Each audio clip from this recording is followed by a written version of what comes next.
வணக்கம். மற்றும் ஒரு 7ஆம் நாள் நிகழ்ச்சியில் உங்கள் அனைவரையும் சந்திப்பதில் மகிழ்ச்சி அடைகிறோம். அந்த வகையில் இந்த வாரத்தின் 7ஆம் நாள் நிகழ்ச்சியிலும் கடந்த 7 நாட்களில் உலகரங்கில் இடம்பெற்ற பல்வேறுபட்ட நிகழ்வுகளை, தகவல்களை, சம்பவங்களை உங்களுக்கு நாங்கள் வழங்கப் போகிறோம்.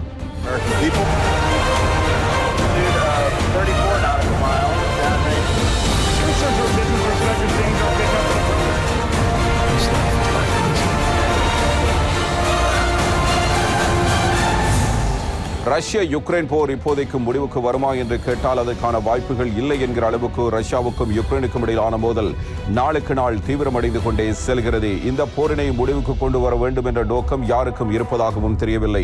விளாடிமிர் புட்டினை பொறுத்தவரையில் மீண்டும் 5வது முறையாக அதிபராக பதவியேற்றதற்கு பிறகு யுக்ரைன் மீதான தாக்குதலை தீவிரப்படுத்தி இருக்கிறார்.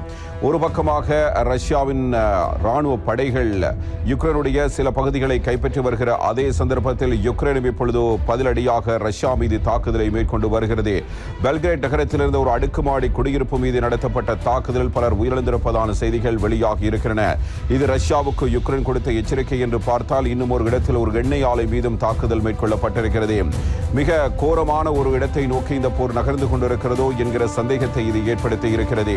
இவ்வாறான ஒரு சூழ்நிலைக்கு மத்தியில் அமெரிக்கா உள்ளிட்ட மேற்கத்திய நாடுகளுடைய உதவி யுக்ரைனுக்கு தொடர்ந்தும் கிடைத்துக் கொண்டிருப்பதன் காரணமாக தற்போதைக்கு இந்த போர் நிறுத்தப்படாது என்றே நாங்கள் புரிந்து கொள்ளலாம். அண்மையிலும் கூட 400 மில்லியன் அமெரிக்க டாலர் ராணுவ உதவியினை அமெரிக்கா வழங்குவதற்கு முன்வந்திருக்கிறது. அதே சந்தர்ப்பத்தில் போர் உச்சகட்டத்தை எட்டியிருப்பதன் காரணமாக யுக்ரைன் அதிபர் ஜெலன்ஸ்கி நாட்டை விட்டு செல்லாமல் நாட்டிலேயே தங்கியிருந்து போரினை வழிநடத்துவதற்கு தேவையான நடவடிக்கைகளை மேற்கொண்டு வருகிறார்.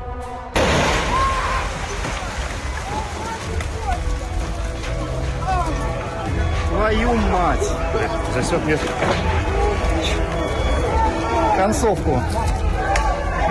யுக்ரைன் மீது ரஷ்யா மேற்கொண்டு வரும் ராணுவ நடவடிக்கை 2 ஆண்டுகளாக கடந்து நீடிக்கிறது. ரஷ்யாவின் தாக்குதலுக்கு யுக்ரைன் பதிலடி கொடுத்தும் வருகிறது. அந்த வகையில் ரஷ்யாவின் பெல்கிரோட் நகரில் யுக்ரைன் நடத்திய வான் தாக்குதல் 10 தளங்கள் கொண்ட அடுக்குமாடி குடியிருப்பு கட்டடம் இடிந்து விழுந்தது. அந்த குடியிருப்பில் வசித்தவர்கள் பலர் கட்டட இடிபாடுகளில் சிக்கினர். மீட்பு பணிகள் முழுவீச்சில் நடைபெறுகின்றன. அருகிலுள்ள குடியிருப்பு கட்டடங்களும் இடிந்து விழும் என்ற அச்சம் ஏற்பட்டது. இதனால் குடியிருப்பில் இருந்த மக்கள் வெளியேற்றப்பட்டனர். இது பற்றி பெல்கிரோட் பிராந்திய கவர்னர் வியாசெஸ்லவ் க்ளோட்கோவ் கூறுகையில், குடியிருப்பு கட்டிடத்தின் இடிபாடுகளை அகற்றும் முக்கிய பகுதி நிறைவடைந்துள்ள நிலையில் இதுவரை 15 உடல்கள் மீட்கப்பட்டிருக்கின்றன. மாலை வேளையில் மீண்டும் நடத்தப்பட்ட தாக்குதலில் பொதுமக்கள் 3 பேர் இறந்தனர். 11ஆம் தேதி தாக்குதலின் போது காயமடைந்த ஒருவர் மருத்துவமனையில் இறந்துள்ளார். இதன் மூலம் யுக்ரைனின் தாக்குதலில் அப்பாவி மக்கள் 19 பேரை இழந்திருக்கிறோம் என்றார். இதனிடையே யுக்ரைனின் வடகிழக்கு காகிவ் பகுதியில் யுக்ரைன் படைகள் கடினமான சூழலை எதிர்கொள்வதாக ராணுவ தளபதி தெரிவித்தார். அங்கு ரஷ்ய படைகள் தொடர்ந்து முன்னேறி வருவதால் ஆயிரக்கணக்கான மக்கள் தங்கள் வீடுகளை விட்டு வெளியேறி உள்ளனர். இதற்கிடையே ரஷ்யாவின் இடைவிடாத தாக்குதல் காரணமாக ஆயிரக்கணக்கான மக்கள் வெளியேறியிருப்பதாக யுக்ரைன் அதிபர் ஜெலன்ஸ்கியும் கூறினார். காகிவ் பகுதியில் பல கிராமங்களை பிடித்திருப்பதாகவும் ரஷ்ய ராணுவ அமைச்சகம் தெரிவித்துள்ளது. ஆனால் எதிர் தாக்குதல் நடத்தி வருவதாக யுக்ரைன் கூறியுள்ளது. இதேவேளை ரஷ்யாவின் ரோவென்ஸ் பிராந்தியத்தில் யுக்ரைன் ஏவுகணை தாக்குதலை நடத்தியது. இதில் அங்குள்ள ஒரு எண்ணெய் ஆலை தீப்பிடித்து எரிந்தது. இந்த தீ மளமளவென அருகில் இருந்த குடியிருப்பு பகுதிகளுக்கும் வேகமாக பரவியது. இதனால் அங்குள்ள வீடுகள், வாகனங்கள் போன்றவை சேதமடைந்தன. இதனையடுத்து அங்கு விரைந்த தீயணைப்பு வீரர்கள் தண்ணீரை பீச்சியடித்து தீயை அணைத்தனர். மற்றொரு புறம் அந்த எண்ணெய் ஆலையில் சிக்கிய தொழிலாளர்களை மீட்கும் பணியும் நடைபெற்றது. எனினும் அங்கு வேலை பார்த்த 3 தொழிலாளர்கள் உடல் கருகி பலியாகினர். மேலும் 8 பேருக்கு படுகாயம் ஏற்பட்டது. மீட்பு படையினர் அவர்களை மீட்டு சிகிச்சைக்காக வைத்தியசாலையில் அனுமதித்தனர். இந்த நிலையில் யுக்ரைனுக்கு மேலும் 400 பில்லியன் டாலர்கள் மதிப்பிலான ஆயுத உதவிகளை வழங்குவதாக அமெரிக்கா அறிவித்துள்ளது. இதில் ராணுவ டாங்கிகள், ஏவுகணை உள்ளிட்ட அதிநவீன ஆயுதங்களும் அடக்கம் என அமெரிக்கா தெரிவித்துள்ளது. இதன் மூலம் ரஷ்யாவுடனான போர் தொடங்கியது முதல் யுக்ரைனுக்கு அமெரிக்கா வழங்கிய ஆயுத உதவி 50.6 பில்லியன் டாலரை எட்டியுள்ளது. யுக்ரைன் ரஷ்ய போர் ஒருவாறு இடம்பெற்றுக் கொண்டிருக்கிற அதே சந்தர்ப்பத்தில் சீன அதிபர் ஜி ஜின்பிங்கும் சரி, புட்டினும் சரி மிக நெருக்கமான உறவினை பேணி வருகிறார்கள். இவர்களுடைய இந்த நெருக்கமான உறவுதான் மேற்கத்திய நாடுகளுக்கு மிக முக்கியமான எச்சரிக்கையாக அமைந்திருக்கிறது. இவர்கள் இணைந்திருப்பதன் காரணமாகத்தான் ஏனைய நாடுகள் ரஷ்யா மீது தாக்குதலை மேற்கொள்ளாமல் பார்த்துக் கொண்டிருக்கின்றன. இது ஒரு அரசியல் காரணமாக இருந்தாலும் கூட ரஷ்ய அதிபர் விளாடிமிர் புட்டினும் சரி, ஷி ஜின்பிங்கும் சரி நகர்த்துகின்ற காய் நகர்த்தல்கள் மிக முக்கியமானதாக உலகளவில் பார்க்கப்பட்டு வருகிறது. 5வது முறையாக புட்டின் பதவியேற்றதற்கு பிறகு முதல் முறையாக தனது வெளிநாட்டு பயணத்தை அவர் சீனாவுக்காக அமைத்திருந்தார். அந்த வகையில் சீன அதிபர் ஷி ஜின்பிங்கை சந்தித்து பல்வேறு முக்கியமான பேச்சுவார்த்தைகளில் அவர் ஈடுபட்டதை நாம் காணக்கூடியதாக இருக்கிறது. எனவே ஒட்டுமொத்தமாக அரசியலை ஒரு சமநிலைப்படுத்துவதற்கான தேவை உருவாகி இருப்பதாகவும் அதனை தாங்கள் செய்து வருவதாகவும் புட்டின் கூறியிருப்பது முக்கியத்துவம் அளிக்கிறது. அதே நேரத்தில் சீனாவுடைய பொருளாதாரம், ரஷ்யாவுடைய வளர்ச்சி போன்ற விடயங்களும் இரண்டு நாட்டு தலைவர்கள் மத்தியிலும் கலந்துரையாடப்பட்ட முக்கிய விடயங்களாக பார்க்கப்படுகிறது. இவ்வாறான சந்திப்பு ஒரு பக்கம் இடம்பெற்றுக் கொண்டிருக்க, இன்னும் ஒரு பக்கத்தில் கோவிட் தொற்றினுடைய தாக்கத்திற்கு பிறகு சீனாவினுடைய பொருளாதாரம் சற்று சரிவடைந்திருக்கிறது. எனவே இந்த சரிவிலிருந்து மீழ்ச்சியடைய வேண்டும் என்பதற்காக சீனா பல புதிய உத்திகளை கையாண்டிருக்கிறது. அதிலும் சுற்றுலாத்துறையை விரிவுபடுத்துவது, அதுவும் உல்லாச சொகுசு கப்பல்களில் தங்களுடைய நாடுகளுக்கு வருபவர்களுக்கு இலவச விசா வழங்குவதற்கான ஒரு தீர்மானத்தினையும் சீனா எடுத்திருக்கிறது. ரஷ்ய அதிபர் விளாடிமிர் புட்டின் சீனாவில் வியாழக்கிழமை சுற்றுப்பயணம் மேற்கொண்டார். அங்கு அந்நாட்டு அதிபர் ஷி ஜின்பிங்கை சந்தித்து அவர் பேச்சுவார்த்தை நடத்தியதற்கு பிறகு இரு தலைவர்களும் ஊடகங்களை சந்தித்தனர். ரஷ்யாவின் அதிபராக விளாடிமிர் புட்டின் 5வது முறையாக பொறுப்பேற்றதற்கு பிறகு அவர் மேற்கொண்டுள்ள முதல் வெளிநாட்டு பயணம் இது என்பது குறிப்பிடத்தக்கது. பேச்சுவார்த்தைக்கு பிறகு நடைபெற்ற செய்தியாளர்கள் சந்திப்பில் ஷி ஜின்பிங் கூறுகையில், ரஷ்யாவுக்கும் சீனாவுக்கும் இடையிலான இந்த 75 ஆண்டு கால நல்லுறவு பெரிய அண்டை நாடுகள் ஒன்றையொன்று எவ்வாறு மதித்து நடந்து கொள்ள வேண்டும், பரஸ்பர நலன்களுக்கான ஒத்துழைப்பை மேற்கொள்ள வேண்டும் என்பதற்கு மிகச்சிறந்த உதாரணம் என்றார். யுக்ரைன் போரில் ரஷ்யாவுக்கு சீனா உதவக்கூடாது என்று அமெரிக்காவும் பிற மேற்கத்திய நாடுகளும் சீனாவுக்கு நெருக்கடி கொடுத்து வருகின்றன. இந்த சூழலில் ஷி ஜின்பிங் இவ்வாறு கூறியிருப்பது அந்த நாடுகளை மனதில் வைத்துத்தான் என்றும் கருதப்படுகிறது. செய்தியாளர்கள் சந்திப்பில் பேசிய விளாடிமிர் புட்டின், ரஷ்யாவுக்கும் சீனாவுக்கும் இடையிலான உறவு சந்தர்ப்பவாதம் அல்ல, எந்த ஒரு நாட்டுக்கு எதிரானதும் அல்ல. எங்களது ஒத்துழைப்பு சர்வதேச அரசியலை சமநிலைப்படுத்தும் முக்கிய அம்சங்களில் ஒன்றாக திகழ்கிறது என்றார். யுக்ரைன் போரில் பயன்படுத்துவதற்கான ஆயுத உற்பத்தியை வெகுவாக அதிகரிப்பதற்கு தேவையான தொழில்நுட்ப பாகங்களை ரஷ்யாவுக்கு சீனா வழங்கி வருவதாக அமெரிக்க அதிபர் ஜோ பைடன் கடந்த வாரம் குற்றஞ்சாட்டினார். இந்த உதவியை சீனா தொடர்ந்தால் அந்த நாட்டின் மீது பொருளாதார தடைகள் விதிக்கப்படும் என்று அமெரிக்க வெளியுறவுத்துறை அமைச்சர் ஆண்டனி பிளிங்கனும் எச்சரிக்கை விடுத்திருந்தார். இருந்தாலும் அந்த எச்சரிக்கை புறக்கணிக்கும் வகையில் ரஷ்ய அதிபரின் சீன வருகை அமைந்துள்ளதாக கூறப்படுகிறது.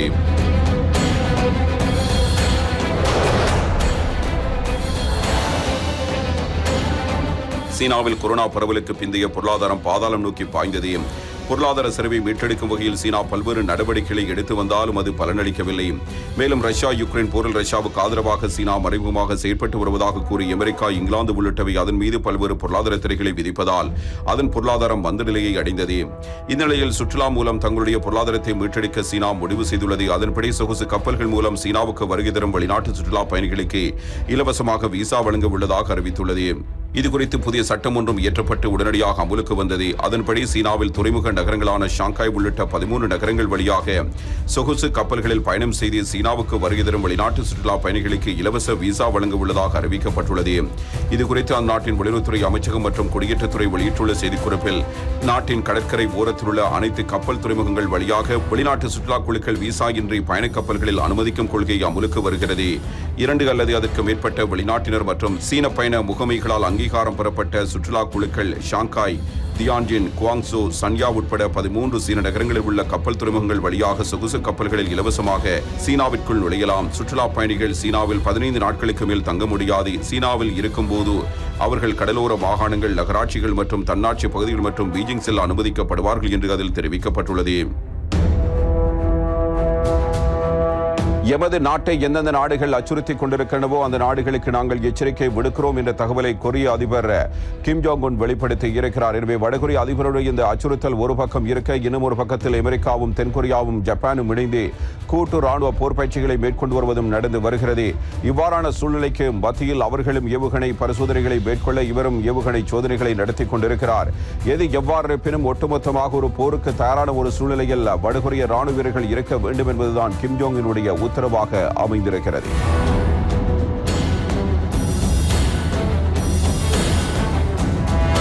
அமெரிக்காவின் கூட்டணி நாடுகளான England, Canada, Germany, France, New Zealand மற்றும் ஆஸ்திரேலியா ஆகிய நாடுகளிடம் ஆசிய பசிபிக் பகுதியில் ராணுவ தலையீட்டை உடனடியாக நிறுத்திக் கொள்ளும்படி வடகொரியா எச்சரிக்கை விடுத்துள்ளது. கடந்த ஏப்ரலில் கொரிய தீபகற்ப பகுதி அருகே கடல்வழி பகுதிகளில் தென்கொரியா மற்றும் பிரிட்டன் ஆகிய நாடுகள் கூட்டாக ரோந்து நடவடிக்கையில் ஈடுபட்டன. தென்கொரியா மற்றும் ஜப்பானுடன் சேர்ந்து கடந்த வாரம் அமெரிக்காவும் 2 நாட்கள் கடற்படை பயிற்சியில் ஈடுபட்டது. இந்த வாத தொடக்கத்தில் ஆஸ்திரேலியாவின் ஹெலிகாப்டர் ஒன்று வடகொரிய பகுதியில் ஆய்வில் ஈடுபட்டது. இதனை சர்வதேச வான்வெளியில் வைத்து சீனாவின் போர் விமானம் வழிமறித்தது. கடந்த அக்டோபரில் இதே போன்ற சூழலில் கனடாவின் விமானம் ஒன்று இடைமறிக்கப்பட்டது. வடகொரியாவுக்கு எதிரான ஐநா பாதுகாப்பு கவுன்சிலின் தடை மற்றும் தீர்மானங்களை அமுல்படுத்தும் நோக்கில் இந்த நடவடிக்கை எடுக்கப்படுகிறது என தென்கொரியாவின் பாதுகாப்பு அமைச்சகம் அப்போது தெரிவித்தது. இந்த நிலையில் ஐநாவின் தடைகளை மீறும் செயலை கண்டிக்கிறோம் என்ற பெயரில் அமெரிக்காவின் நட்பு நாடுகள் ஆசிய பசிபிக் பகுதியில் ராணுவ தலையீட்டில் ஈடுபடும் செயலை உடனடியாக நிறுத்திக் கொள்ள வேண்டும் என வடகொரியா கூறியுள்ளது. வடகொரியா தன்னுடைய இறையாண்மையை பாதுகாக்க முழு அளவிலான தேவையான நடவடிக்கைகளை மேற்கொள்ளும் என்று அந்த நாட்டின் வெளியுறவு அமைச்சகம் எச்சரித்துள்ளது. மேற்கத்திய நாடுகள் காரணமே இன்றி கண்மூடித்தனமான கொள்கைகளை கொண்டு அமெரிக்காவை பின்பற்றுவது என்பது அவர்களுடைய சொந்த நலன்களுக்கு தீங்கு ஏற்படுத்தும் செயலாகும் என்று உண்மையை புரிந்து சிந்தித்து செயற்பட வேண்டும் என்றும் வடகொரியா தெரிவித்துள்ளது. மண்டல அளவிலான பதற்றங்களை தூண்டும் செயலை நிறுத்திக் கொள்ள வேண்டும் என்றும் எச்சரித்துள்ளது.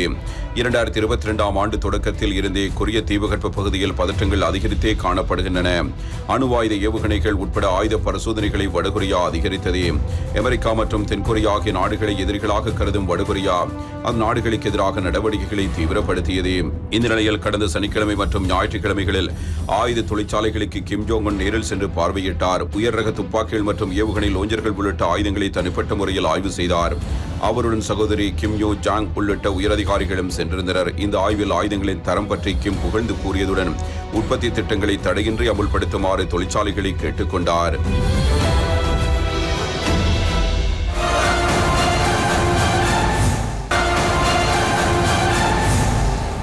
மத்திய ஐரோப்பிய நாடுதான் ஸ்லோவாக்கியா. இந்த நாட்டினுடைய பிரதமர் ராபர்ட் ஃபிகோ மீது பொதுமகன் ஒருவர் அண்மையில் நடத்திய துப்பாக்கிச் சூட்டில் அவர் படுகாயமடைந்து அதிதீவிர சிகிச்சை பிரிவில் இப்பொழுது அனுமதிக்கப்பட்டிருக்கிறார். அவருடைய உடல் சற்று தேறி வருவதாக வைத்தியசாலை வட்டாரங்கள் கூறியிருக்கின்றன. அண்மை காலமாகவே பல்வேறு நாடுகளில் ஒவ்வொரு நாடுகளுடைய தலைவர்களை இலக்கு வைத்தும் பொதுமக்கள் தாக்குதல் நடத்துவது அதிகரித்து வருகிறது.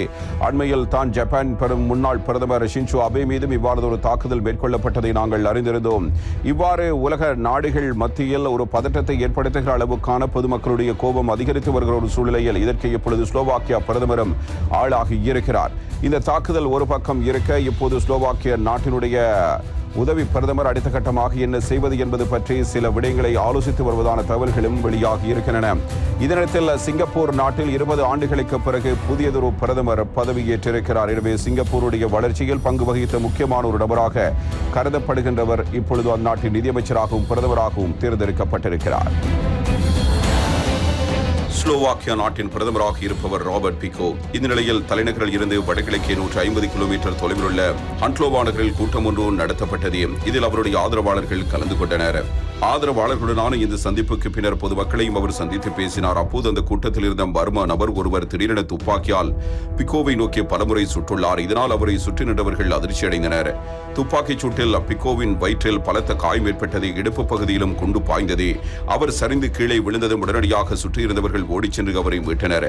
இதன் பின் கருப்பு நிற கார் ஒன்றில் அவரை ஏற்றி சிகிச்சைக்காக கொண்டு சென்றனர். சந்தேகத்துக்குரிய நபரை போலீசார் உடனடியாக கைது செய்தனர். அந்த பகுதியை போலீசார் தங்களுடைய கட்டுப்பாட்டுக்குள் கொண்டு வந்தனர். இந்த தாக்குதலை நாடாளுமன்றத்தில் நடந்த கூட்டத்தொடரின் போது துணை சபாநாயகர் லோபோஸ் பிளாகா உறுதிப்படுத்தினார்.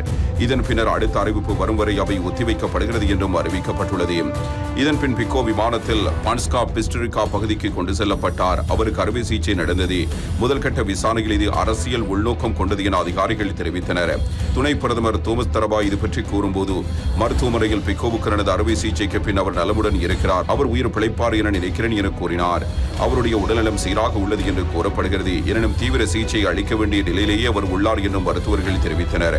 பிகோவை துப்பாக்கியால் சுட்டவர் எதற்காக இந்த தாக்குதலை நடத்தியுள்ளார், இதற்கான பின்னணி என்ன என்று விசாரணை நடந்து வருகிறது. அவர் இதற்கு முன்பு வணிக வளாகம் ஒன்றில் பாதுகாவலராக பணியாற்றியவர் 3 கவிதை தொகுப்புகளையும் எழுதியுள்ளார். 2015 ஆண்டிலிருந்து ஸ்லோவக் நாட்டின் எழுத்தாளர்களுக்கான சங்கத்தின் உறுப்பினராகவும் இருந்து வருகிறார். அவரிடம் துப்பாக்கி வைத்திருப்பதற்கான உரிமம் உள்ளது என அவருடைய மகன் கூறியுள்ளார். ஆனால் அவருடைய நோக்கம் என்னவென்றோ, அவர் என்ன திட்டமிட்டார் என்றோ, நடந்தது என்னவென்றோ தெரியாது என்றும் கூறியுள்ளார். பிகோவுக்கு ஆதரவாக அவர் வாக்களிக்கவில்லை என்று மட்டும் அந்நபரின் மகன் கூறியுள்ளார். பிரதமர் பிகோ மீது துப்பாக்கிச்சூடு நடத்திய போது சாம்பல் நிற முடியுடன் வெளுத்த நிலையிலான ஊதா சட்டை அணிந்த அந்நபரின் கைகளை பின்னால் கட்டி போலீசார் கைது செய்தனர். 71 வயதுடைய லெவிஸ் நகரைச் சேர்ந்தவர் இலக்கிய கிளப் ஒன்றில் நிறுவனராகவும் உள்ளார் என சந்தேகிக்கப்படுகிறது. சந்தேகத்துக்குரிய நபர் துப்பாக்கியால் சுட்டுள்ளார் என்பது உறுதி செய்யப்பட்டால் அவருடைய உறுப்பினர் அந்தஸ்து உடனடியாக ரத்து செய்யப்படும். லெவிஸ் நகரில் வன்முறைக்கு எதிரான இயக்கம் ஒன்றை நிறுவியவர் என்று சமூக ஊடகத்தில் அவரை பற்றிய வீடியோ ஒன்று தெரிவிக்கிறது. இந்த இயக்கத்துக்கு என்று தனியாக பேஸ்புக் பக்கம் ஒன்றும் உள்ளது. அதில் சமூகத்தில் வன்முறை பரவலை தடுக்கும் இலக்குடன் வளர்ந்து வரும் அரசியல் இயக்கம் என அதில் விளக்கம் கொடுக்கப்பட்டிருந்தது. ஐரோப்பாவில் போர் மற்றும் வெறுப்பை தடுப்பதற்காகவும் இந்த இயக்கம் உள்ளது என அதில் தெரிவிக்கப்பட்டுள்ளது.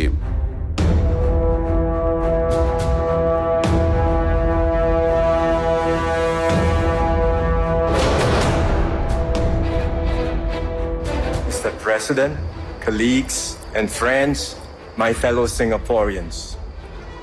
I am deeply honored to be sworn in as the Prime Minister of Singapore. இதேவேளை சிங்கப்பூரின் 4வது பிரதமராக பொருளாதார நிபுணர் லாரன்ஸ் வாங் பதவியேற்றார். சுமார் 20 ஆண்டுகள் பதவியிலிருந்த லீசியன் தனது பதவியை துறந்த நிலையில் துணை பிரதமராக இருந்த லாரன்ஸ் வாங் சிங்கப்பூர் பிரதமராக பதவியேற்றுள்ளார். 51 வயதான லாரன்ஸ் வாங் சிங்கப்பூரின் பிரதமராகவும் நிதி அமைச்சராகவும் பதவியேற்க உள்ளார். அவருக்கு சிங்கப்பூர் ஜனாதிபதி தர்மன் சண்முகரத்னம் பதவி பிரமாணம் செய்து வைத்தார். சிங்கப்பூரில் திட்டமிடப்பட்ட அரசியல் தலைமை மாற்றத்தின் ஒரு பகுதியாக இந்த பதவி பிரமாணம் நிகழ்ந்துள்ளது குறிப்பிடத்தக்கது. Your presence is felt and deeply appreciated. Palestine தேசத்தில் அமைந்திருக்கிற ரஃபா நகருக்குள் இஸ்ரேலிய படைகள் இப்பொழுது உள்நுழைந்திருக்கிற நிலையில் அந்த படையினர் ஹமாஸ் படையினரை எதிர்க்க வேண்டிய நிலைமைக்கு தள்ளப்படுகிறார்கள். எனவே அதன் மூலம் ஹமாஸ் ஏற்கனவே தயார் நிலையில் இருக்கிற ஒரு சூழ்நிலையில் இஸ்ரேலிய ராணுவம் உள் நுழைகின்ற பட்சத்தில் அவர்கள் மீது கடுமையான தாக்குதல்கள் மேற்கொள்ளப்படும் என்று இஸ்ரேலிய ராணுவ வீரர்களுடைய உறவினர்கள் கருதுகிறார்கள். அரசுக்கு எதிராகவும் அவருடைய கருத்துக்கள் வெளியாகி சிலர் கடிதங்களையும் எழுதியிருக்கிறார்கள். எங்களுடைய ராணுவ வீரர்கள், எங்களுடைய பிள்ளைகள், எங்களுடைய உறவினர்கள் பாதுகாக்கப்பட வேண்டும் என்பதே எங்களுடைய நோக்கமாக இருக்கிறது என்றும், எனவே ரஃபா நகருக்குள் நுழைந்து தாக்குதல் நடத்த வேண்டாம், நீங்கள் ரஃபாக்குள் நுழைய போகிறீர்கள் என்று ஏற்கனவே கூறிவிட்டார்கள். எனவே ஹமாஸ் படையினர் அங்கு ஆயத்தமாகத்தான் இருப்பார்கள். கடுமையான சிக்கல் நிறைந்த ஒரு பிரதேசமாகவும் அது இருக்கிறது. எனவே அவ்வாறு ஒரு இடத்தில் போர் செய்து பிள்ளைகளை இழக்க விரும்பவில்லை என்பதை பெற்றோர்களுடைய உறவினர்களுடைய கருத்தாக அமைந்திருக்கிறது. அதே சந்தர்ப்பத்தில் ஐக்கிய நாடுகள் சபை இப்பொழுது சற்று பாலஸ்தீன் பக்கம் தன்னுடைய பார்வையை திருப்பியிருக்கிறது. பாலஸ்தீனத்தை அங்கீகரிக்க ஒருபோதும் இடமளிக்கப்பட மாட்டாது என இஸ்ரேல் பிரதமர் பெஞ்சமின் நெத்தன்யாகு திட்டவட்டமாக கூறியிருக்கிறார். இந்த போர் எந்த கட்டத்தை அடைந்தாலும் ஹமாஸ் படையினரை முற்றாக ஒழித்துவிட்டு தான் நாங்கள் திரும்புவோம் என்பதாக அவருடைய கருத்து அமைந்திருக்கிறது. இதே நேரத்தில் பிரான்சிலே இருக்கிற யூத மத வழிபாட்டு தலம் ஒன்றிலும் தாக்குதல் மேற்கொள்ளப்பட்டிருக்கிறது. காசா பகுதியில் உள்ள ரஃபா நகர் மீது இஸ்ரேல் ராணுவம் படையெடுப்பதற்கு ராணுவ வீரர்களின் குடும்பத்தினர் எதிர்ப்பு தெரிவித்துள்ளனர். இது குறித்து இஸ்ரேல் பாதுகாப்புத்துறை அமைச்சர் யோவாவ் கலாண்டுக்கு சுமார் 900 ராணுவ வீரர்களின் அந்நியர் எழுதியுள்ள கடிதத்தில் சில விடயங்கள் குறிப்பிடப்பட்டுள்ளன. ரஃபா நகருக்குள் படையெடுக்கும் திட்டத்தை இஸ்ரேல் அரசு உடனடியாக கைவிட வேண்டும். அந்த நகருக்குள் நுழைந்து தாக்குதல் நடத்துவது கண்மூடித்தனமான நடவடிக்கையாகத்தான் இருக்கும். ரஃபா நகரில் தரைவழி தாக்குதல் நடத்தப் போவதாக இஸ்ரேல் அரசு பல வாதங்களாக எச்சரித்து வருகிறது. இதன் காரணமாக அத்தகைய தாக்குதலுக்கு ஹமாஸ் படையினர் முழு ஆயத்த நிலையில் இருப்பார்கள். நகருக்குள் நுழையும் ராணுவ வீரர்களை கொன்று குவிக்க அவர்கள் அனைத்து ஏற்பாடுகளையும் செய்திருப்பார்கள். எனவே ரஃபா நகருக்குள் எங்களது மகன்களை அனுப்புவது அவர்களை மரணப்பொறிக்குள் சிக்க வைப்பதை போன்றதாகும். ஏற்கனவே இந்த போரால் எங்கள் மகன்கள் உடல் ரீதியிலும் மன ரீதியிலும் களைத்து போய்விட்டனர். அவர்களை ஆபத்தான பகுதிக்கு அனுப்புவதை போன்ற கண்மூடித்தனமான செயல் இருக்க முடியாது என்று அந்த கடிதத்தில் குறிப்பிடப்பட்டுள்ளது. எகிப்தையொட்டி அமைந்துள்ள காசாவின் கடைக்கோடி நகரமான ரஃபா ஹமாஸ் அமைப்பினரின் கடைசி கோட்டையாக இருந்து வருவதாக இஸ்ரேல் கூறி வருகிறது. அந்த பகுதியில் ஹமாஸை ஒழித்து கட்டினால் தான் காசா போரின் நோக்கம் நிறைவடையும் என்று அந்த நாடு கூறி வருகிறது. ஆனால் நெருக்கமான கட்டடங்களும் சிக்கலான சுரங்க கட்டமைப்புகளையும் கொண்ட ரஃபா இஸ்ரேல் வீரர்களுக்கு ஆபத்து நிறைந்த போர்க்களமாக இருக்கும் என்றும் கருதப்படுகிறது.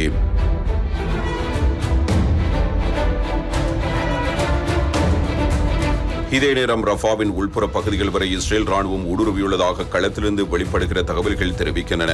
நகரின் கிழக்கு பகுதியிலிருந்து இஸ்ரேல் டாங்கிகள் மேற்கு நோக்கி முன்னேறி வருவதாக தெரிகிறது. இஸ்ரேல் ராணுவம் இது குறித்து எந்தவித கருத்தையும் தெரிவிக்கவில்லை. 10 லட்சத்துக்கும் அதிகமான மக்கள் புகலிடம் அமைந்துள்ள ரஃபாவில் இஸ்ரேல் ராணுவ நடவடிக்கைகளை விரிவாக்குவதை அமெரிக்கா கண்டித்துள்ளது. ரஃபாவின் கிழக்கு எல்லைப்புறத்தில் கடந்த வாரம் இஸ்ரேல் முன்னேற தொடங்கியது முதல் 4.5 லட்சத்துக்கும் அதிகமான மக்கள் அங்கிருந்து இடம்பெயர்ந்துள்ளதாக ஐநா தெரிவித்துள்ளது. ரஃபாவுக்குள் நுழைந்த இஸ்ரேல் படைகளின் வாகனங்களை செவ்வாய்க்கிழமை தங்கள் வீரர்கள் தாக்கியதாக ஹமாஸ் அறிவித்தது. காயமுற்ற ராணுவ வீரர்களை மீட்க அல் சலாம் பகுதியில் மீட்பு ஹெலிகாப்டர்கள் வந்ததாகவும் தெரிவிக்கப்படுகிறது. இதேவேளை பாலஸ்தீனத்தை முழு உறுப்பு நாடாக அங்கீகரிக்கும் ஐநா தீர்மானத்தை இஸ்ரேல் நிராகரிப்பதாக அந்த நாட்டு பிரதமர் பெஞ்சமின் நெத்தன்யாகு அறிவித்துள்ளார். இது குறித்து அவரது அலுவலகம் புதன்கிழமை வெளியிட்டுள்ள அறிக்கையில் பாலஸ்தீனத்தை ஐநாவின் முழுமையான உறுப்பு நாடாக்க வழிவகுக்கும் ஐநா பொதுச்சபையின் தீர்மானத்தை இஸ்ரேல் நிராகரிக்கிறது. ஏற்கனவே எங்கள் மீது தாக்குதல் நடத்தி வரும் ஒரு பிரிவினர் அந்த தாக்குதலை இன்னும் தீவிரமாக நடத்துவதற்காக ஒரு பயங்கரவாத நாட்டை நிறுவ நாங்கள் அனுமதிக்க முடியாது. எங்களை தற்காத்துக் கொள்வது எங்கள் அடிப்படை உரிமை. அந்த உரிமையை நாங்கள் நிலைநாட்டுவதை ஐநா உள்ளிட்ட எந்த சக்தியாலும் தடுக்க முடியாது என்று அந்த அறிக்கையில் குறிப்பிடப்பட்டுள்ளது. முன்னதாக பாலஸ்தீனத்தை ஐநா பொதுச்சபையின் முழு உறுப்பினராக்க வேண்டும் என வலியுறுத்தி ஐநா பொதுச்சபையில் கடந்த வாரம் தீர்மானம் கொண்டுவரப்பட்டது. 193 உறுப்பு நாடுகளை கொண்ட பொதுச்சபையில் அந்த தீர்மானத்துக்கு ஆதரவாக இலங்கை, இந்தியா உள்ளிட்ட 143 நாடுகள் வாக்களித்தன. 25 நாடுகள் வாக்களிப்பை புறக்கணித்தன. இஸ்ரேல், அமெரிக்கா உள்ளிட்ட 9 நாடுகள் தீர்மானத்தை எதிர்த்து வாக்களித்தன. மிக பெரும்பான்மையான உறுப்பு நாடுகள் தீர்மானத்தை ஆதரித்ததால் அது பொதுச்சபையில் நிறைவேற்றப்பட்டது.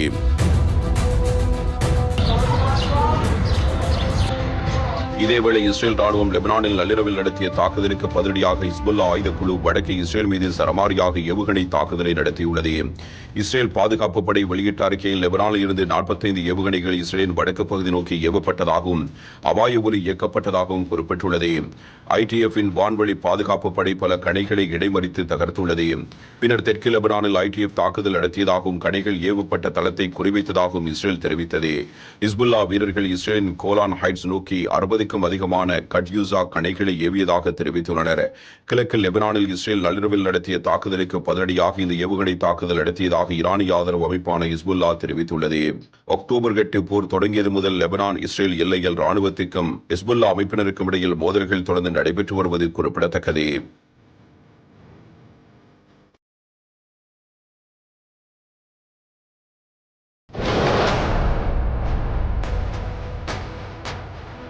இதேவேளை பிரான்சில் உள்ள யூத வழிபாட்டு தலத்துக்கு தீ வைத்த இளைஞரை அந்நாட்டு காவலர் சுட்டுக் கொன்றார். இதுகுறித்து அதிகாரிகள் கூறும்போது நார்மாண்டி மாகாணம் ரூவென் நகரில் உள்ள யூத வழிபாட்டு தலத்தில் தீப்பிடித்ததாக கிடைத்த தகவலை அடுத்து தீயணைப்பு படையினரும் போலீசாரும் அந்த பகுதிக்கு விரைந்தனர். அப்போது அந்த வழிபாட்டு தலத்தின் கூரையில் ஒரு இளைஞர் கைகளில் கத்தி மற்றும் இரும்பு தடியுடன் இருந்ததை போலீசார் பார்த்தனர். அந்த இளைஞர் தான் பெட்ரோல் குண்டு வீசி வழிபாட்டு தலத்தில் தீ வைத்தார் என்பது தெரியவந்தது. போலீசாரை கண்ட அந்த இளைஞர் அவர்கள் மீது இரும்பு தடியை தூக்கி எறிந்தார். பின்னர் தரையில் குதித்தவர் கத்தியை உயர்த்தியபடி ஒரு காவலரை நோக்கி ஓடி வந்தார். அதையடுத்து அந்த காவலர் இளைஞரை நோக்கி துப்பாக்கியால் 5 முறை சுட்டார். அதில் 4 குண்டுகள் இளைஞர் மீது பாய்ந்து அவர் உயிரிழந்துள்ளார் என்று அதிகாரிகள் கூறினர். உள்துறை அமைச்சர் ஜெரால்ட் டார்மனின் வெளியிட்ட அறிக்கையில் யூத வழிபாட்டு தலத்தில் தாக்குதல் நடத்திய நபரை சுட்டுக் கொண்ட 25 வயது காவலர் பாராட்டுக்குரியவர். அவருக்குரிய வீரப்பதக்கம் வழங்கப்படும். தீ வைப்பில் ஈடுபட்ட நபர் அல்ஜீரியாவைச் சேர்ந்தவர். மருத்துவ சிகிச்சைக்காக அவர் பிரான்சில் வந்திருந்தார். அவர் மத தீவிரவாதியாக முன்கூட்டி அறியப்படவில்லை என்று அவர் கூறினார். ஐரோப்பிய நாடுகளிலேயே அதிக எண்ணிக்கையில் முஸ்லிம்களையும் யூதர்களையும் கொண்ட நாடு பிரான்ஸ். காசா போர் தொடங்கியதற்கு பிறகு அந்த நாட்டில் இஸ்ரேலுக்கு எதிராகவும் பல்வேறு சம்பவங்கள் நடைபெற்று வருகின்றன. குறிப்பாக காசா போருக்கு பிறகு பிரான்சில் யூத வெறுப்பு நடவடிக்கைகள் வெகுவாக அதிகரித்துள்ளது. இந்த ஆண்டின் முதல் 3 மாதங்களில் மட்டும் 369 யூத வெறுப்பு சம்பவங்கள் பதிவு செய்யப்பட்டுள்ளன. இது முந்தைய ஆண்டின் இதே காலகட்டத்தோடு ஒப்பிடுகையில் 300% அதிகம். இந்த சூழலில் யூத வழிபாட்டு தலத்தில் தீ வைக்கப்பட்ட சம்பவம் பரபரப்பை ஏற்படுத்தியுள்ளது. சர்ச்சைக்குரிய ரஷ்ய பாணியிலான பிரேரணை ஒன்றை ஜோர்ஜியா நாடாளுமன்றம் நிறைவேற்றியிருக்கிறது. இதற்கு எதிராக பல்வேறு எதிர்கருத்துக்கள் முன்வைக்கப்பட்டன. நாடாளுமன்றத்திலும் கலைவரம் இடம்பெற்றது. ஆனாலும் இது வெற்றிகரமாக நிறைவேற்றப்பட்டிருக்கிறது.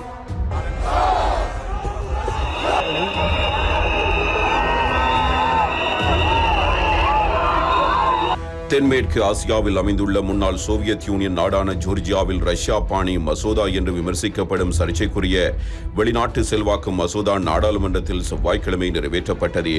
அந்த நாட்டில் செயற்படும் ஊடகங்கள் மற்றும் அரசு சாரா அமைப்புகள் 20%க்கும் மேல் வெளிநாடுகளில் இருந்து நிதி பெற்றால் வெளிநாட்டு சக்திகளின் நலன்களுக்காக இயங்கும் அமைப்பு என்று தங்களை பதிவு செய்து கொள்ள வேண்டும் என்று அந்த மசோதாவில் தெரிவிக்கப்பட்டுள்ளது. இதன் மூலம் அண்டை நாடான ரஷ்யாவைப் போலவே அரசுக்கு எதிரான கருத்துக்களையும் நசுக்க முயல்வதாகவும் ஊடக சுதந்திரம் பறிக்கப்படுவதாகவும் ஒரு தரப்பினர் குற்றஞ்சாட்டுகின்றனர். அமெரிக்காவின் வெளியுறவுத்துறை அமைச்சகம் இது குறித்து வெளியிட்டுள்ள அறிக்கையில் கிரெம்ளின் மாளிகை கொள்கைகளை பின்பற்றி இந்த சட்ட மசோதாவை ஜோர்ஜியா அரசு உருவாக்கியுள்ளது என்று கண்டனம் தெரிவித்துள்ளது. இந்த மசோதாவுக்கு எதிர்ப்பு தெரிவித்து நாடு முழுவதும் கடந்த சில நாட்களாக தீவிர போராட்டம் நடைபெற்றது. அமைதியான முறையில் அந்த போராட்டத்தை நடத்தியவர்கள் மீது போலீசார் தாக்குதல் நடத்தியதாக புகார்கள் எழுந்தன. கடுமையான சர்ச்சைக்கிடையிலும் வெளிநாட்டு செல்வாக்கு மசோதாவை நிறைவேற்றுவதில் பிரதமர் இராக்லி கொபாகிட்ஸ் உறுதியாக இருந்தார். ஜோர்ஜியாவில் வெளிநாட்டு சக்திகளின் தலையீட்டை தடுக்கவும் ஊடகங்கள் மற்றும் அரசு சாரா அமைப்புகளின் வெளிப்படையான செயற்பாடுகளை உறுதி செய்யவுமே இந்த சட்டம் கொண்டுவரப்படுவதாக அவர் கூறினார். இந்த மசோதா நாடாளுமன்றத்தில் கொண்டுவரப்பட்டாலும் அதனை தனது வீட்டோ அதிகாரத்தை பயன்படுத்தி ரத்து செய்ய போவதாக அதிபர் சலோமி ஸ்ட்ரபிச்சுலி எச்சரிக்கை விடுத்திருந்தாலும் அந்த நடவடிக்கையை புறக்கணிக்க தேவையான அளவுக்கு மசோதாவுக்கு ஆதரவான எம்பிக்களின் பலம் நாடாளுமன்றத்தில் உள்ளதாக கூறப்படுகிறது. இந்த சூழலில் கடுமையான போராட்டங்களுக்கு இடையிலும் சர்ச்சைக்குரிய அந்த மசோதாவை நாடாளுமன்றம் செவ்வாய்க்கிழமை நிறைவேற்றியுள்ளதும் பரபரப்பை ஏற்படுத்தியுள்ளது.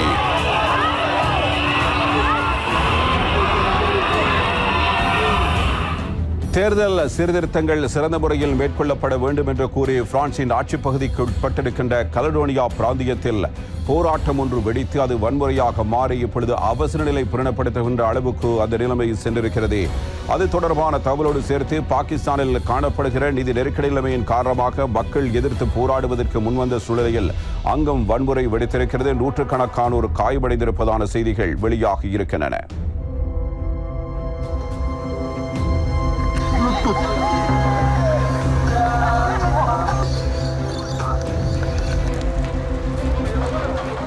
பிரான்சின் கட்டுப்பாட்டில் உள்ள தீவு நியூ கலிடோனியா பிரான்சிலிருந்து 17,000 கிலோமீட்டர் தூரத்தில் தென்மேற்கு பசிபிக் பெருங்கடலில் அமைந்துள்ள இப்பகுதி 3 மாகாணங்களாக பிரிக்கப்பட்டுள்ளது. இங்கு நியூ கலிபோர்னியாவின் பழங்குடியினரான கனாக்கின மக்கள் ஐரோப்பிய காலனித்துவவாதிகளின் சந்ததியினரும் அதிகம் வசிக்கின்றனர். கடந்த 1853ஆம் ஆண்டு இந்த பகுதி பிரான்சுடன் இணைக்கப்பட்டது. ஆனாலும் பல நூற்றாண்டுகளாக இப்பகுதியின் பூர்வ குடிகளான கலக் பழங்குடியின மக்களுக்கும் பிரெஞ்சு மக்களுக்கும் இடையிலான மோதல் போக்கு நிலை வந்தது. இந்த நிலையில் பிரான்சின் பார்லிமெண்டத்தில் சில தினங்களுக்கு முன்பு ஒரு புதிய சட்டம் நிறைவேற்றப்பட்டது. நியூ கலிபோர்னியாவில் 10 ஆண்டுகளாக வசிக்கும் பிரெஞ்சு குடியிருப்பாளர்களை மாகாண தேர்தலில் வாக்களிக்க இந்த சட்டம் அனுமதிக்கிறது. இந்த சட்டத்துக்கு சில உள்ளூர் தலைவர்கள் எதிர்ப்பு தெரிவித்தனர். இந்த சட்டம் உள்ளூர் கனாக் வாக்குகளை நிறுத்துப் போக செய்யும் என்று அஞ்சுகின்றனர். கனக் மக்கள் ஒதுக்கப்படுவதாக குற்றச்சாட்டு எழுந்தது. இந்த விவகாரம் பூதாகரமாக வெடித்த நிலையில் கலிபோர்னியா முழுவதும் போராட்டம் வெடித்தது. இந்த சட்டத்தால் கலக் பழங்குடியின மக்களின் உரிமைகள் புறக்கணிக்கப்படும் என்று கூறி கனக் ஆதரவாளர்கள் நடத்திய போராட்டத்தில் கலவரம் வெடித்தது. பிரெஞ்சு கடைகள் மற்றும் வணிக வளாகங்கள் அடித்து நொறுக்கப்பட்டன. வீடுகளுக்கும் கடைகளுக்கும் தீ வைக்கப்பட்டதால் பல நகரங்கள் போர்க்களமாக காட்சியளித்தன. பிரெஞ்சு பேருந்துகள் மற்றும் வாகனங்களையும் போராட்டக்காரர்கள் சேதப்படுத்தினர். அவர்களை தடுக்கும் முயற்சியில் போலீசார் ஈடுபட்டனர். இந்த கலவரத்தில் கனக் பழங்குடியினத்தைச் சேர்ந்த 3 இளைஞர்கள் மற்றும் ஒரு போலீசார் ஆகியோர் கொல்லப்பட்டனர். பலர் காயமடைந்தனர். வன்முறையில் ஈடுபட்டதாக சுமார் 200 பேர் கைது செய்யப்பட்டுள்ளனர். வன்முறையை தொடர்ந்து போராட்டங்களை கட்டுப்படுத்த அவசர நிலை பிரணப்படுத்தப்பட்டுள்ளது. தலைநகர நௌமியாவில் பொதுமக்கள் கூட்டம் நடத்த தடை விதிக்கப்பட்டுள்ளது. அவசர நிலை 12 நாட்களுக்கு நீடிக்கும் எனவும் தெரிவிக்கப்பட்டுள்ளது. வன்முறை மற்றும் வதந்திகள் பரவுவதை தடுக்க டிக்டாக் செயலி அதிகாரிகள் தடை செய்துள்ளனர். நியூ கலிடோனியாவில் உள்ள 2 விமான நிலையங்களும் பாதுகாப்பு படையினரின் கட்டுப்பாட்டில் கொண்டுவரப்பட்டது. போராட்டத்தை தூண்டியதாக சந்தேகிக்கப்படும் 4 பேர் வீட்டுக் காவலில் வைக்கப்பட்டுள்ளனர். போராட்டத்தை கட்டுப்படுத்துவதற்காக பிரான்சிலிருந்து அதிக அளவில் போலீசார் மற்றும் பாதுகாப்பு படையினர் குவிக்கப்பட்டுள்ளனர். இதனால் நியூ கலிடோனியாவில் தொடர்ந்து பதற்றம் நிலவுகிறது.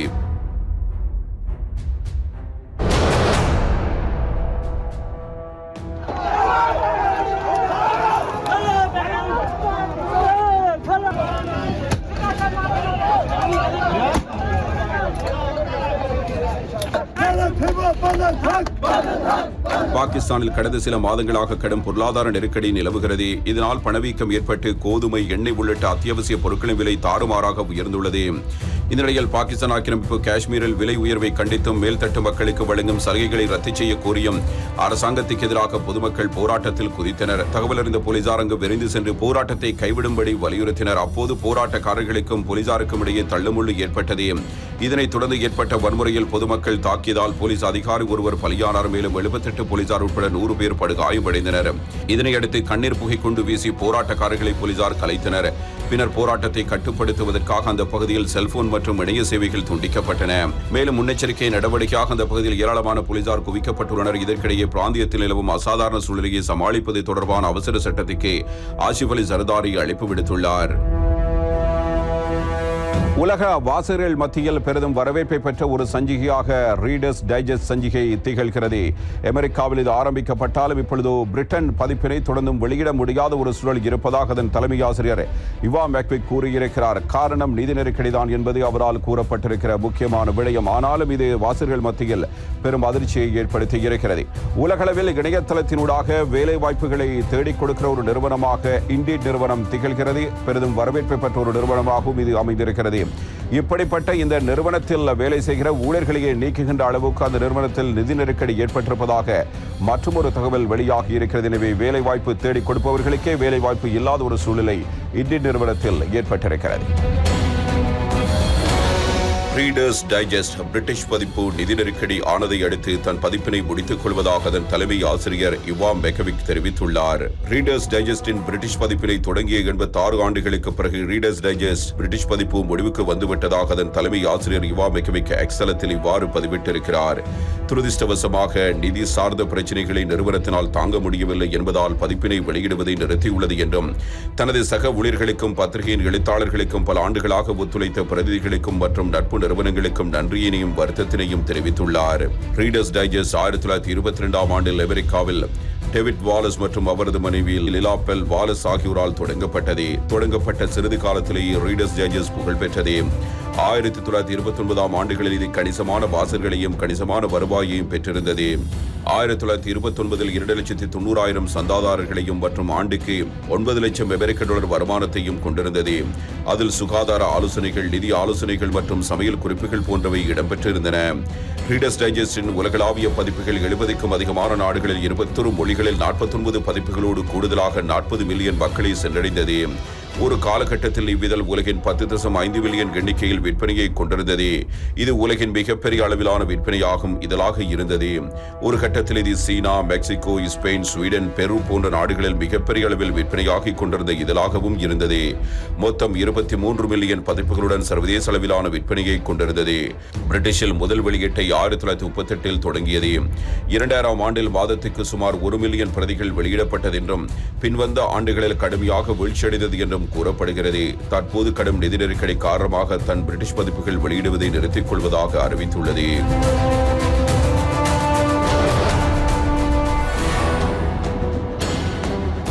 ஆஸ்டினை தலைமையிடமாக கொண்ட இண்டீட் வேலைவாய்ப்பு நிறுவனம் அதன் ஊழியர்களில் சுமார் 8% பணியாளர்களை, அதாவது சுமார் 1000 பேரை பணியிலிருந்து நீக்குவதாக அதன் தலைமை நிர்வாக அதிகாரி கிறிஸ் ஹைம்ஸ் தெரிவித்துள்ளார். இண்டீட் கடந்த ஆண்டு இதே நேரத்தில் அதன் ஊழியர்களில் சுமார் 15% பணியாளர்களை, அதாவது 2200 பேரை பணிநீக்கம் செய்திருந்தது. நாங்கள் இங்கு எப்படி வந்தோம் என்பதற்கு நானே பொறுப்பு. கடந்த ஆண்டு நாங்கள் பணியமர்த்தலில் உலகளாவிய மந்தநிலையை எதிர்கொண்டோம். இது தொடர்ச்சியான பல காலாண்டுகளில் வருவாய் இழப்புக்கு வழிவகுத்தது. நாங்கள் எங்கள் ஊழியர்களின் எண்ணிக்கையை குறைத்தோம், பல செலவு சேமிப்பு நடவடிக்கைகளை நிறுவினோம், மேலும் நிறுவனம் முழுவதும் முதலீட்டு ஒழுக்கத்தை ஏற்படுத்தினோம். இந்த நடவடிக்கைகள் வேலை செய்தன. நாங்கள் இப்போது நிலையான லாபத்துடன் செயல்படுகிறோம். இருப்பினும் கடந்த ஆண்டின் உலக பொருளாதாரம் பல பகுதிகளில் மேம்பட்டிருந்தாலும் நிலையான வளர்ச்சிக்கு நாம் இன்னும் செல்லவில்லை. இதுவரை எங்கள் முயற்சிகள் அதிகமாக இருந்த போதிலும் எங்கள் அமைப்பு இன்னும் சிக்கலானதாகவே உள்ளது. எங்கள் வணிகத்தின் ஒவ்வொரு அம்சத்தையும் எளிமைப்படுத்த நாங்கள் பணியாற்றி வருகிறோம். ஆனால் அர்த்தமுள்ள மாற்றம் இல்லாமல் நாம் செல்ல வேண்டிய இடத்தை பெற முடியாது.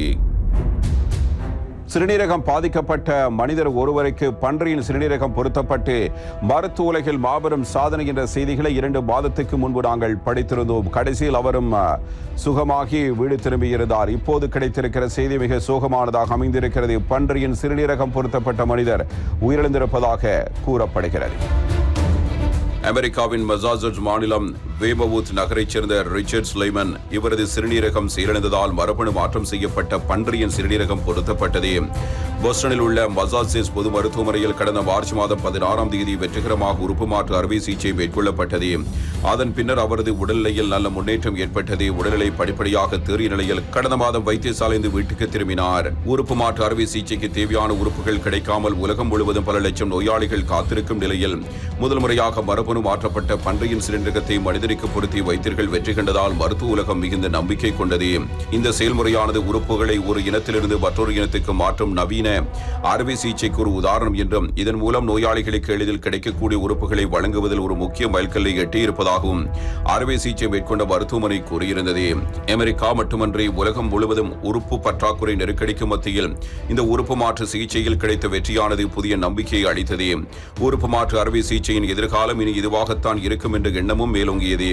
ஆனால் இந்த நம்பிக்கை நீண்ட நாள் நிலைக்கவில்லை. உறுப்பு மாற்று அறுவை சிகிச்சைக்கு பிறகு வீடு திரும்பி மகிழ்ச்சியாக பொழுதை கழித்த ரிச்சர்ட் ஸ்லைமன் திடீரென உயிரிழந்தார்.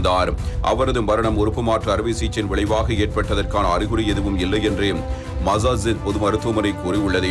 உலகெங்கிலும் உள்ள மாற்று அறுவை சிகிச்சை நோயாளிகளுக்கு நம்பிக்கையின் கலங்கரை விளக்கமாக ஸ்லைமன் திகழ்வார். அவரின் நம்பிக்கை மற்றும் உறுப்பு மாற்று அறுவை சிகிச்சை துறையின் முன்னேற்றத்திற்கான அவரது பங்களிப்புக்கு நாங்கள் நன்றி கடன் பட்டிருக்கிறோம். ஸ்லைமனின் குடும்பத்தினருக்கு எங்களின் ஆழ்ந்த இரங்கலை தெரிவிக்கிறோம் என மருத்துவமனை வெளியிட்ட அறிக்கையில் தெரிவிக்கப்பட்டுள்ளது. ஸ்லேமனுக்கு பொருத்தப்பட்ட புதிய சிறுநீரகம் பல ஆண்டுகள் செயற்படும் என்று சிகிச்சைக்கு பிறகு மருத்துவர்கள் நம்பிக்கை தெரிவித்தனர். ஆனால் விலங்கில் இருந்து மனிதர்களுக்கு உறுப்புகளை மாற்றுவதில் இன்னும் அறியப்படாத பல விஷயங்கள் இருப்பதாக தெரிவிக்கின்றனர். ஸ்லேமனுக்கு முன்னதாக பன்றியின் உறுப்புகள் 2 நபர்களுக்கு பொருத்தப்பட்டன. பன்றியின் இதயங்கள் பொருத்தப்பட்ட அந்த 2 நோயாளிகளும் சில வாரங்களுக்கு பிறகு இறந்தனர் என்பது குறிப்பிடத்தக்கது.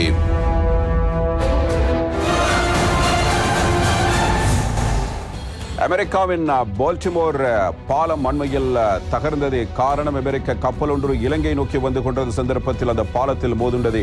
இப்பொழுது ஒட்டுமொத்தமாக அந்த பாலம் அகற்றப்பட்டிருப்பதான செய்திகள் வெளியாகி இருக்கின்றன.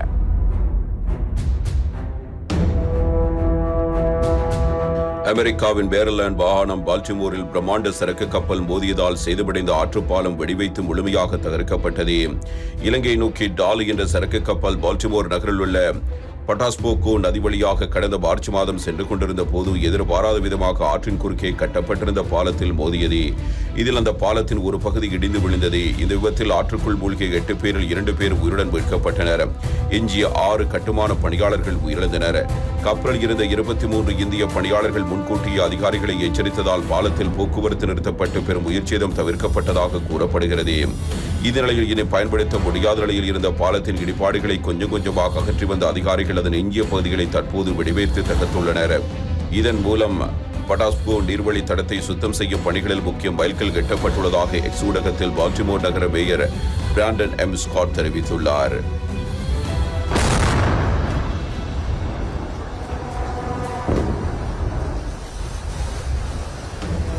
சூரிய புயல் தாக்குகிற பொழுதோ தொலைத்தொடர்பு மின் விநியோகம் என்பன பாதிக்கப்படும் அபாயம் இருப்பதாக விஞ்ஞானிகள் கூறியிருக்கிற அதே நேரத்தில் பூமியினுடைய தென் துருவ பகுதியை ஆராய்ச்சி செய்யும் நோக்கத்தில் நாசா ஒரு மாபெரும் திட்டத்தினை மேற்கொண்டு வருகிறது.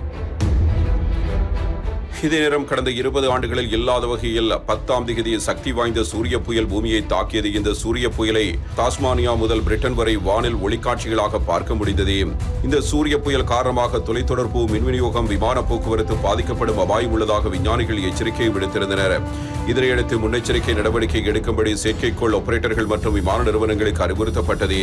சூரிய புயல் தொடர்பான புகைப்படங்கள் தற்போது இணையத்தில் வைரலாகி வருகிறது. இதற்கு முன்பு கடந்த 2003ஆம் ஆண்டு ஸ்வீடனில் பலமான சூரிய புயல் தாக்கியது. இதன் பாதிப்பு காரணமாக தென்னாப்பிரிக்காவில் மின் கட்டமைப்புகள் பாதிக்கப்பட்டன. கேட்பதற்கே மிக கொடூரமான 2 சம்பவங்கள் அமெரிக்காவில் இடம்பெற்றிருக்கின்றன. ஒன்று பாலியல் கொடூரம், இன்னொன்று வாகனத்தை மோதி முதியவர் ஒருவரை கொலை செய்த சம்பவம். அமெரிக்காவின் ஹூஸ்டன் பகுதியில் 64 வயதில் நிரம்பிய ஸ்டீவன் ஆண்டர்சன் என்பவர் தபால் எடுப்பதற்காக சாலையில் நடந்து சென்ற போது பின்னால் வந்த கார் அவர் மீது திடீரென மோதியது. பின்னர் அதே கார் பின்னோக்கி வந்து மீண்டும் அவர் மீது ஏறி இறங்கியது. இவ்வாறு 2 முறை காரை ஏற்றினவர் காரிலிருந்து இறங்கி வந்து கத்தியால் சரமாரியாக குத்தினார். இதில் சம்பவ இடத்திலேயே ஸ்டீவன் ஆண்டர்சன் உயிரிழந்துள்ளார். பட்டப்பகலில் நடந்த கொலை அப்பகுதி மக்களை அதிர்ச்சியடைய வைத்துள்ளது. கடந்த 3ஆம் தேதி நிகழ்ந்த இந்த படுகொலை தொடர்பான சிசிடிவி வீடியோ கிளிப் வலைத்தளங்களில் பரவி வருகிறது. இது தொடர்பாக போலீசார் வழக்கு பதிவு செய்து விசாரணை நடத்தினர். விசாரணையில் ஸ்டீவன் மீது காரை ஏற்றி கொலை செய்தது குரோன் பிஷர் என்கிற 20 வயது திருநங்கை என்பது தெரிய வந்தது.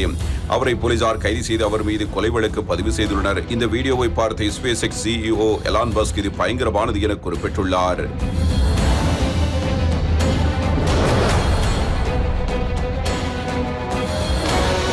இதேவேளை அமெரிக்காவின் நியூயார்க் நகருக்கு உட்பட்ட பெருநகர பகுதி பிராங்க்ஸ் 45 வயது பெண்ணொருவர் அந்த வழியே பின்னிரவு 3 மணியளவில் சாலையோரம் நடந்து சென்றார். அப்போது மர்ம நபர் அந்த பெண்ணை பின்தொடர்ந்து சென்றிருக்கிறார். வெள்ளை துணியால் முகம் தெரியாதபடியும் மறைத்துக் கொண்ட அந்த நபர் கையில் இருந்த பெல்ட்டால் அந்த பெண்ணின் கழுத்து பகுதியை சுற்றி திடீரென வீசி அவரை இழுத்துள்ளார். இதில் அந்த பெண் கீழே விழுந்ததும் தரதரவென அவரை அந்த நபர் இழுத்துச் சென்றிருக்கிறார். அதில் இருந்து தப்பிக்க அந்த பெண் முயல்கிறார். ஆனால் பிடியை விடாமல் அந்த நபர் 2 கார்களுக்கு நடுவில் கொண்டு செல்கிறார். இதில் ஒரு கட்டத்தில் அந்த பெண் மயக்கமடைந்து விடுகிறார். இதன் பின்னர் அந்த பெண்ணை சுயநினைவில்லாத நிலையிலேயே அந்த நபர் பாலியல் பலாத்காரம் செய்துவிட்டு தப்பிவிட்டார். இது பற்றிய தகவல் அறிந்து வந்த போலீசார் அந்த பெண்ணை மீட்டெடுத்துள்ளனர். இதன் பின் நியூயார்க் சமூக சுகாதாரம் மற்றும் மருத்துவமனையில் அவர் சேர்க்கப்பட்டார். சிகிச்சைக்கு பின்னர் அவர் உடல்நலம் தேறி வருகிறார் என போலீசார் தெரிவித்தனர். அந்த நபரின் புகைப்படம் ஒன்றையும் போலீசார் வெளியிட்டு அவரை தேடி வருகின்றனர். அமெரிக்காவின் இரவில் சாலையில் தனியாக நடந்து சென்ற பெண்ணை மர்ம நபர் தாக்கி பாலியல் பலாத்காரம் செய்த கொடூர சம்பவம் அந்த பகுதி மக்களிடையே பெரும் அதிர்ச்சியை ஏற்படுத்தியுள்ளது. ஆஸ்திரேலியாவின் தென் மாகாணத்தில் ஒரு முக்கியமான தீர்மானம் எடுக்கப்படுகிறது. 14 வயதுக்குட்பட்ட பிள்ளைகளுக்கு இதற்கு பிறகு சமூக ஊடகங்களை பயன்படுத்துவதற்கு தடை விதிக்கப்படும் என்பதுதான் ஆஸ்திரேலிய தென் மாகாணத்தினுடைய தீர்மானமாக அமைந்திருக்கிறது. இன்றைய நவீன உலகில் சமூக ஊடகங்களை பயன்படுத்துபவர்களே இல்லை என்ற அளவுக்கு அது முக்கிய பங்கு வகிக்கிறது. அதே சமயம் இதனை பயன்படுத்துவதால் பல்வேறு தீமைகளும் ஏற்படுகின்றன. குறிப்பாக குழந்தைகளின் உடல் ஆரோக்கியம், மன வளர்ச்சிக்கு சமூக ஊடகங்களை பெரும் தீங்கு விளைவிக்கிறது. மேலும் சமூக ஊடகங்களிலேயே அவர்கள் மிகுதியான நேரத்தை வீணடிக்கின்றனர். எனவே ஆஸ்திரேலியாவில் முதன்முறையாக தெற்கு ஆஸ்திரேலிய மாகாணத்தில் 14 வயதுக்குட்பட்ட குழந்தைகள் சமூக ஊடகங்கள் பயன்படுத்த தடை விதிக்கப்படும் என முதலமைச்சர் பீட்டர் மலினஸ்காஸ் அறிவித்துள்ளார். அதன்படி சிறுவர்கள் சமூக ஊடகங்களை பயன்படுத்த பெற்றோரின் ஒப்புதல் அவசியம். இதற்கான நடைமுறையை ஆராய மேல் நீதிமன்ற முன்னாள் தலைமை நீதிபதி ராபர்ட் பிரெஞ்ச் தலைமையிலான ஒரு குழுவையும் அரசாங்கம் நியமித்துள்ளது. அரசின் இந்த அறிவிப்புக்கு பல்வேறு தரப்பினரும் ஆதரவு தெரிவித்து வருகின்றனர். 2 major social media platforms for all children under the age of 14. And then for 14 and 15-year-olds, they should require parental consent before they can get access. உலகளவில் பல்வேறு நாடுகளில் இயற்கை அனர்த்தங்கள் நாளுக்கு நாள் அதிகரித்து வருகின்றன. வெள்ளத்தின் காரணமாக ஆப்கானிஸ்தானில் 300க்கும் மேற்பட்டோர் உயிரிழந்திருக்கிறார்கள். அதே போன்று இந்தோனேஷிய நாட்டிலும் கடுமையான பாதிப்பு ஏற்பட்டிருக்கிறது. பிரேசில் நாட்டை பொறுத்தவரையிலும் கடுமையான பாதிப்பு ஒரு பக்கம் இருக்க, அண்மையில் குதிரை ஒன்று கூரையினுடைய ஒரு ஓரத்தில் நின்று கொண்டு தன்னை காப்பாற்றுவதற்கு யாரும் வருவார்கள் என்ற நம்பிக்கையோடு காத்திருந்த காட்சிகள் வெளியாகி பலரையும் வியப்படைய செய்திருந்தது. கடைசியில் அந்த குதிரையும் காப்பாற்றப்பட்டிருக்கிறது. இவ்வாறு இயற்கை அனர்த்தத்தினால் மனிதர்கள் மாத்திரமன்றி உயிரினங்களும் பாதிக்கப்பட்டு வருகிற ஒரு சூழலில் கனடாவில் காட்டுத்தீயின் காரணமாக ஆயிரக்கணக்கான மக்கள் வெளியேற்றப்பட்டிருக்கிறார்கள்.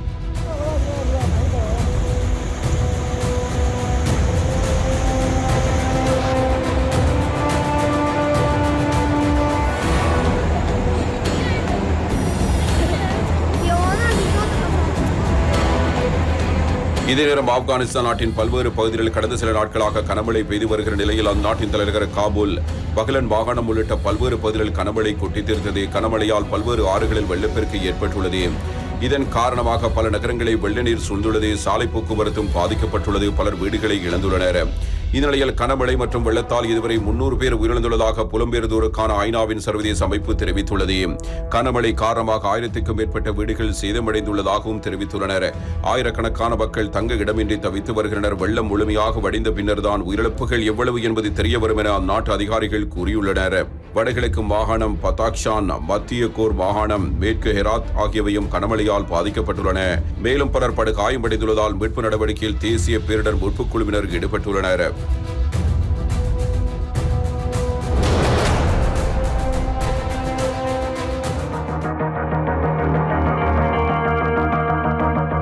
இந்தோனேஷியாவின் சுமாத்ரா தீவில் கடந்த சில நாட்களாக கனமழை பெய்தது.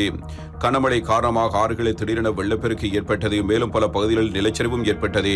வெள்ளப்பெருக்குடன் எரிமலை சாம்பல், லாவாவும் பரவியது. இதனால் மக்கள் பாதுகாப்பான இடங்களுக்கு செல்ல அறிவுறுத்தப்பட்டனர். இந்நிலையில் கனமழை காரணமாக ஏற்பட்ட வெள்ளம் மற்றும் நிலச்சரிவில் பலர் வீடுகளை இழந்தனர். சாலை போக்குவரத்து பாதிக்கப்பட்டது. இந்த வெள்ளப்பெருக்கில் 37 பேர் உயிரிழந்தனர். மேலும் பலர் படுகாயமடைந்தனர். மீட்பு பணியில் தேசிய பேரிடர் மீட்புக் குழுவினர் ஈடுபடுத்தப்பட்டுள்ளனர்.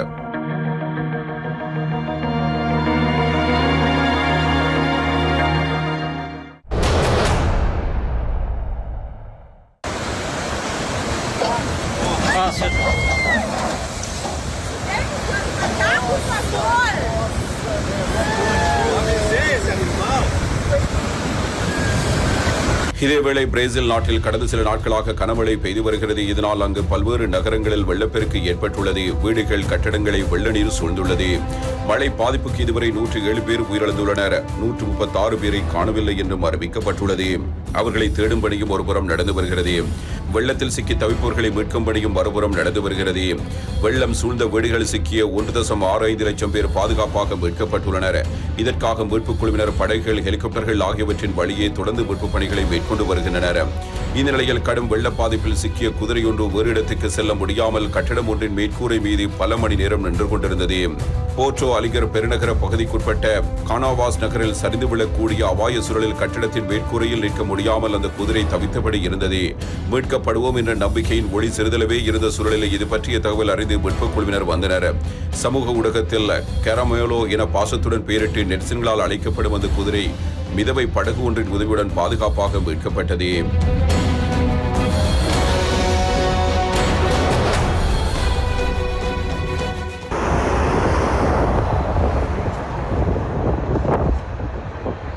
இதேவேளை கனடாவின் மேற்கு மாகாணமான அல்பர்டோவில் திடீரென காட்டுத்தீ பரவியது. காற்று வீச்சு அதிகமாக இருந்த காரணத்தினால் கட்டுக்கடங்காமல் காட்டுத்தீ வேகமாக பரவியது. தகவல் அறிந்த தீயணைப்பு வீரர்கள் ஹெலிகாப்டர்கள் மூலம் சம்பவ இடத்துக்கு வந்து அங்குள்ள காப்பு காடுகளில் பரவியிருந்த தீயை அணைக்க போராடினர். முன்னெச்சரிக்கை நடவடிக்கையாக வனப்பகுதியொட்டி அமைந்துள்ள பீக்கன் ஹில், அபசன், பிரேரி கிரீக் உள்ளிட்ட நகரில் வாழ்ந்து வரும் 6000 பொதுமக்கள் பத்திரமாக வெளியேற்றப்பட்டுள்ளனர். இதனால் அங்குள்ள சாலைகள் மற்றும் முக்கிய சந்திப்புகளில் பொதுமக்கள் முண்டியடித்துக் கொண்டு வெளியேறியதால் அப்பகுதியில் போக்குவரத்து நெரிசல் ஏற்பட்டு சிலர் காயமடைந்தனர். இத்துடன் இந்த வாரத்தின் 7ஆம் நாள் நிகழ்ச்சியை நிறைவுக்கு வருகிறது. தயாரிப்பில் உதவிய MS அஃபானுக்கு நன்றி கூறி இந்த நிகழ்ச்சியிலிருந்து விடைபெற்றுக் கொள்கின்றேன். மீண்டும் அடுத்த வாரம் சந்திப்போம்.